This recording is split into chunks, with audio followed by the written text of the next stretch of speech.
So, "And Are We Yet Alive" is a traditional hymn that has been sung at the start of every church conference almost from the very beginning. Every time we go down to annual conference, that is the song that starts our conference. At general conference, that's what they start with. Way back in the day when we still had quarterly conferences, long back before any of us remember those being a thing, this would be how they would start those conferences. And especially in times of conflict and struggle, that is a hymn that asks a very important question. And are we yet alive? Are we doing what God has called us to do? Are we staying focused in the right places and doing the right things? Over the course of these last few weeks, we've been talking about conflict and resolution. We've been talking about kind of how Jesus gives us a process to deal with conflict, knowing that we're going to get there at some point, that we're going to have that conflict, and how he sets it out for us, a way first of kind of de-escalating the tension and everything that comes with that, so that we can begin to seek and to find a resolution. And then he provides that process for us so we can begin to escalate as needed, that opportunity, that when that time comes, if it comes, to take things up gradually, step by step, and at each level along the way, seeking a new way to find resolution to the conflict that we are facing. And he provides then as a part of that, if that time comes when it becomes clear that there is a difference in belief and values, and that there is a time for a separation that can happen between one group and another. And this is where Jesus says, treat them as if you would Gentiles and tax collectors. And remember, though, we talked about how that doesn't mean that we get to treat them badly. They are still, in Jesus' eyes, even in that moment, still children of God, but we just have a difference of opinion, and so that separation takes place. But we also talked about how he sets up a situation where if change needs to happen, he gives us permission to change and to become different and to do things in a new way if the time calls for it. And we remember that we do all of this on the basis that he goes with us. So we are doing this in his name as we gather as a community of faith. We are doing this work in his name, and so seeking out to find that kind of resolution. Last week we talked about kind of a practical example of this with Paul and the food laws.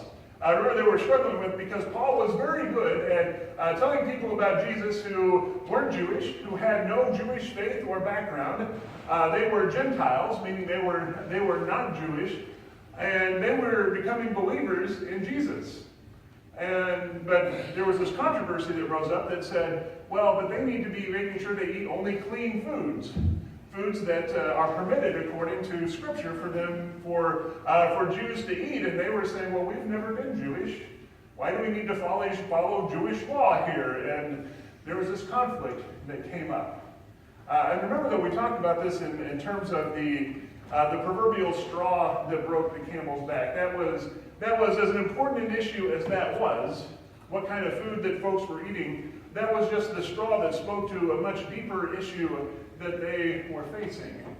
And that deeper issue was, there were a lot of Gentiles, and they were trying to come to terms with, how do Gentiles come to have faith in Christ, demonstrate all the gifts and graces of being faithful people, and yet they weren't always following Jewish law. This was the struggle that they were facing. And there was a whole lot of other stuff. That's a kind of an oversimplification of that almost, but there was a struggle there. How do they make all of this come together?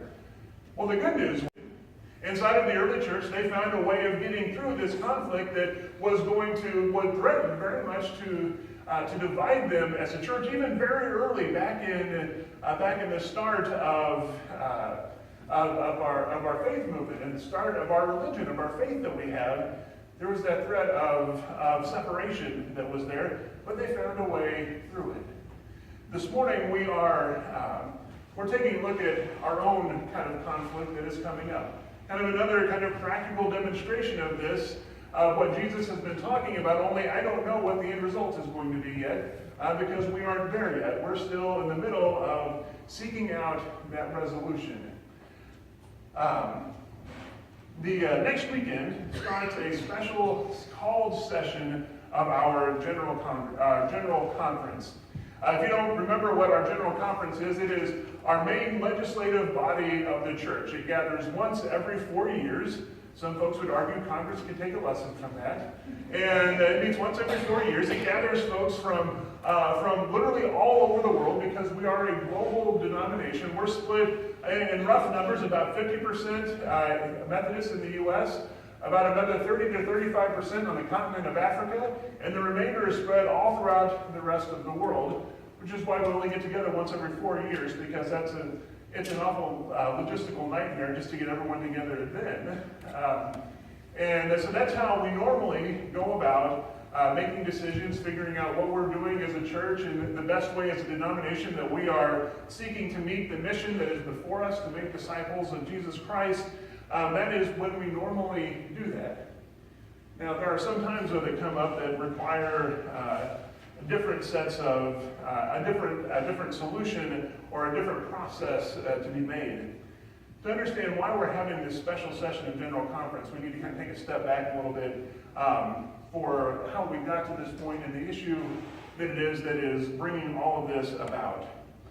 So we became the United Methodist Church way back in 1968. That was when we merged with the Evangelical United Brethren. We became the United Methodist Church. We had our very first General Conference session in 1972. And at that General Conference session in 1972, we started arguing about the issue of homosexuality and what we're doing with that, and what is the church's response, and what is the church's stance. And that's kind of where we have been since then. So we first started having those discussions. Now, on the General Conference level, we have been arguing about this for the last 50 years. We got separated off, and we've got our sides that have found themselves on either way. And in that intervening 50 years, we've been kind of throwing what I call holy hand grenades at one another across this no man's land. We've not been having real in-depth discussions. But those discussions have been happening. And they've been happening in kind of the same way that Jesus lays this process out for us. Started on the local church level with lots of one-on-one conversations with folks that were trying to figure out what they do and how they respond to things that are going on in all different ways, from all different sides of this issue. And they've been kind of working on that. And time has gone on, and that has, as that has taken place, those conversations have begun to escalate a little bit higher up. They've moved up to the district and to the annual conference level. Remember, our annual conference covers the same area as the state of Missouri. That's whereas Methodists in Missouri, we gather together once a year. We talk about how do Methodists in Missouri work on meeting our mission of making disciples? How do we govern the church? How do we function and all of that? That's kind of our territory that we cover.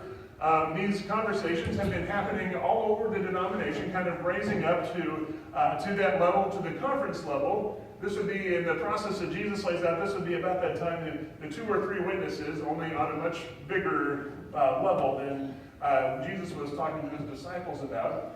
But it became clear that we needed to do something as a denomination.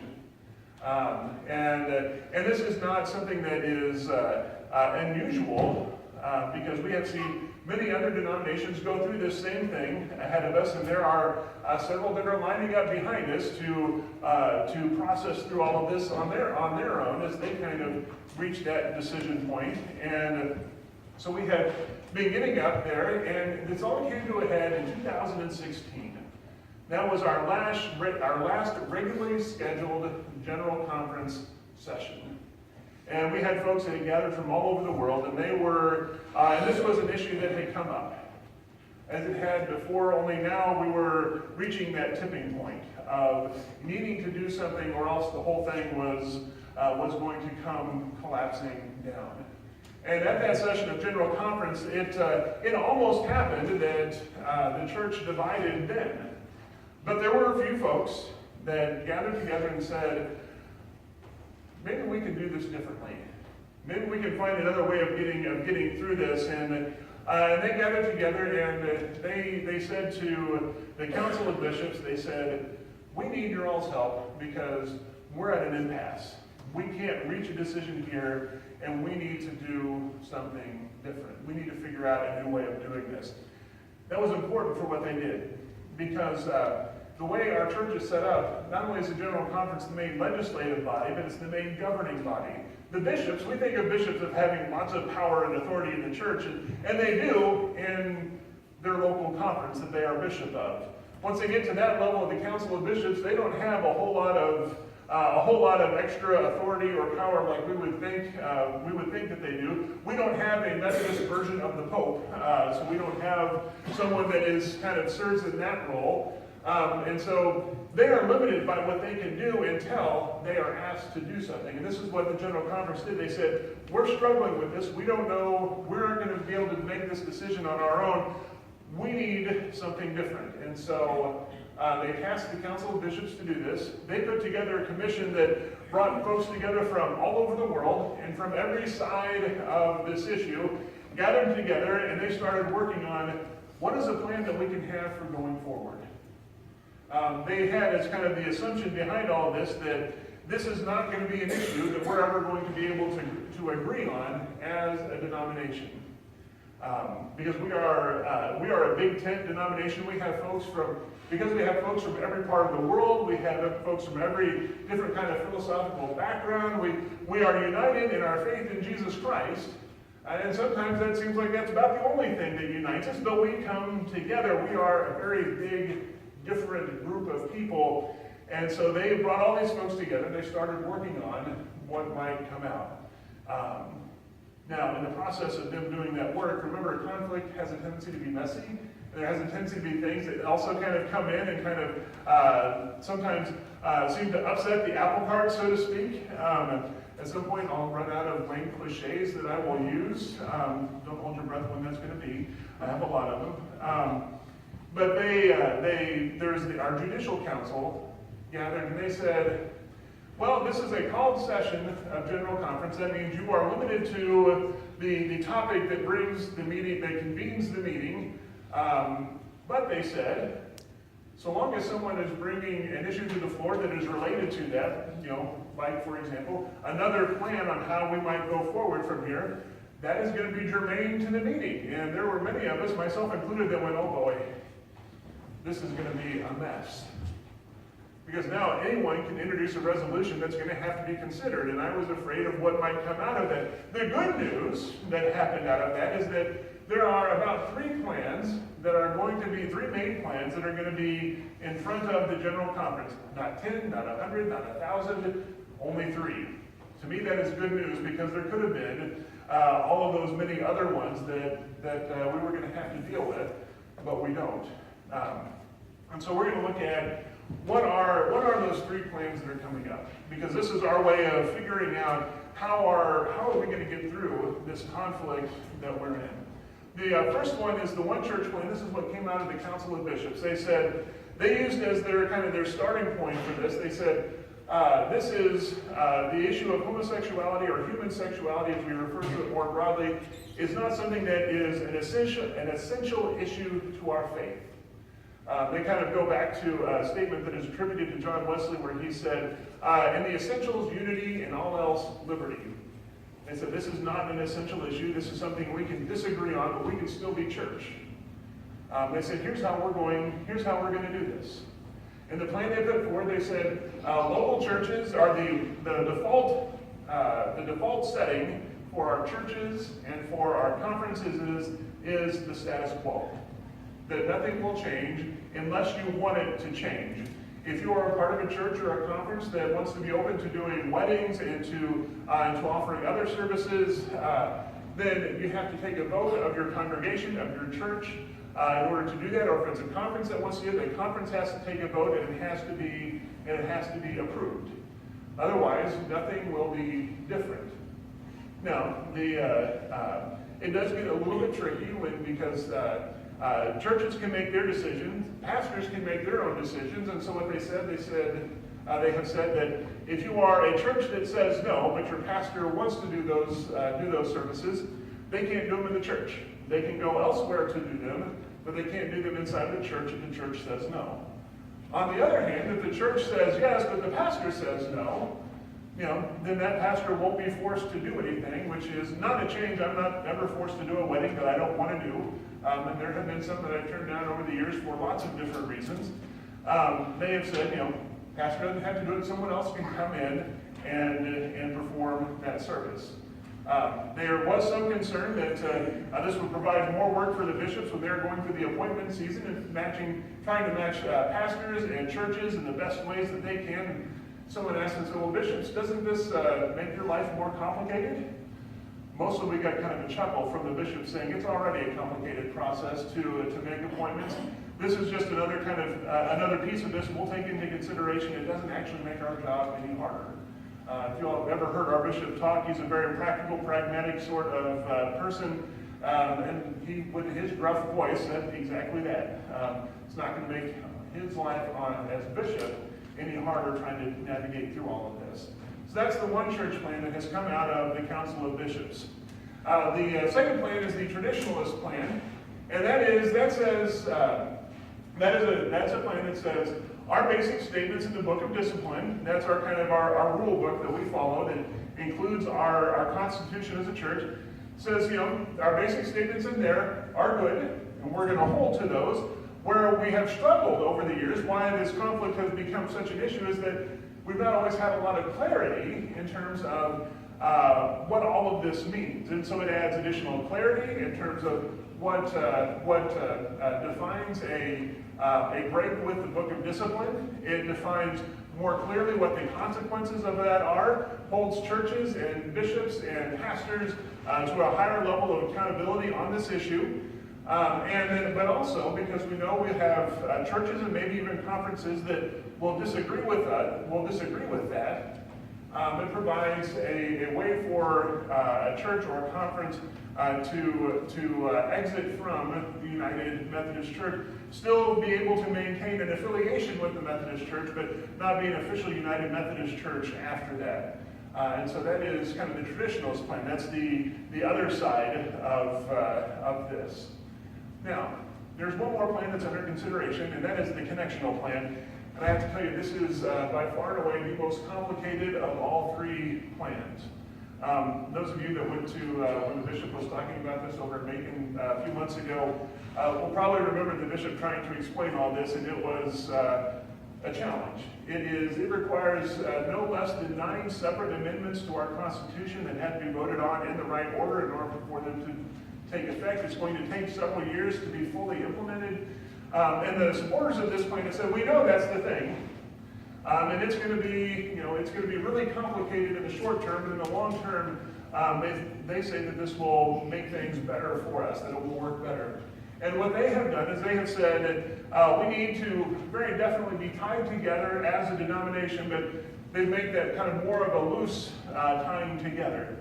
And what they do is they set up 3 connectional conferences: a traditional, a centrist, and a progressive conference. And annual conferences will then choose which one of those connectional conferences they want to affiliate with. Now, if a church doesn't like the connectional conference that their annual conference has joined, they can choose to associate with a different connectional conference.